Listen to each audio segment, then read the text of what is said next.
ಹಾಗೆ ಶೂಟಿಂಗ್ ಇಲ್ವಾ ಕೇಳ್ತಿದ್ದೀರಿ, ಶೂಟಿಂಗಲ್ಲೇ ಇದ್ದೀವಿ ಇವಾಗ. ಹಾಗೆ ನನಗೆ ಮೊನ್ನೆಯಿಂದ ಏನಾಗ್ತಾ ಇದೆ ಅಂದರೆ, ಒಂದು ಮನೇಲಿ ಏನೇನು ಸಮಸ್ಯೆ ನಡೀತಾ ಇದೆ ನೀವೆಲ್ಲರೂ ಈಗಾಗಲೇ ನೋಡಿದ್ದೀರಿ. ಕೆಲಸಕ್ಕೆ ಸೇರಬೇಕು, ಹೇಗಾದರೂ ಮಾಡಿ ದುಡ್ಡು ಹೊಂದಿಸ್ಬೇಕು.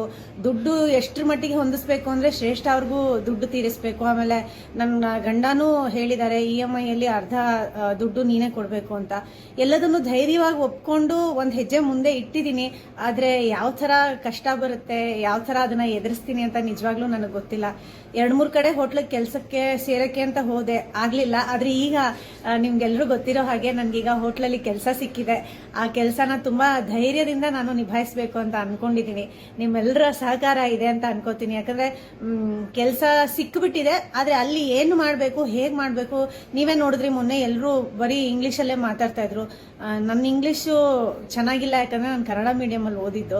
ಹಾಗಾಗಿ ನನಗೆ ಅರ್ಥ ಮಾಡ್ಕೊಳ್ಳೋದ್ರಲ್ಲಿ ಸ್ವಲ್ಪ ಕಷ್ಟ ಆಗುತ್ತೆ. ಹೇಗೋ ಅರ್ಥ ಮಾಡಿಕೊಂಡು ಅದನ್ನು ಸ್ವಲ್ಪ ನಿರ್ವಹಿಸ್ಕೊಂಡು ಇಂಟರ್ವ್ಯೂವನ್ನು ಪಾಸ್ ಆಗಿಬಿಟ್ಟೆ ಗೋಪಾಲಣ್ಣನ ದಯೆಯಿಂದ.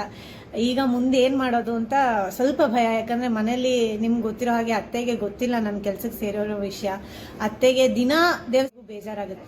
ಕೆಲಸಕ್ಕೆ ಹೋಗ್ತಾ ಇದ್ದೀನಿ, ಅತ್ತೆಗೆ ಗೊತ್ತಾಗಬಾರ್ದು ಎಲ್ಲಿಗೆ ಹೋಗ್ತಾ ಇದ್ದೀನಿ ಅಂತ ಹೇಳಿ.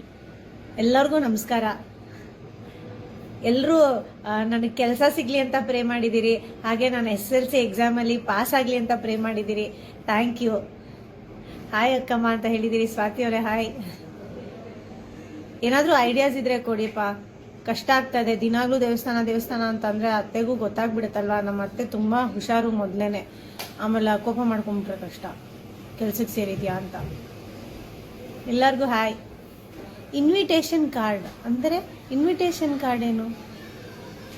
ಟೀಚರ್ ಆಗ್ಬಿಡ್ಲಾ? ಏನು ಮಾಡಬೇಕು ಅನ್ನೋದೇ ಗೊತ್ತಾಗ್ತಾ ಇಲ್ಲ.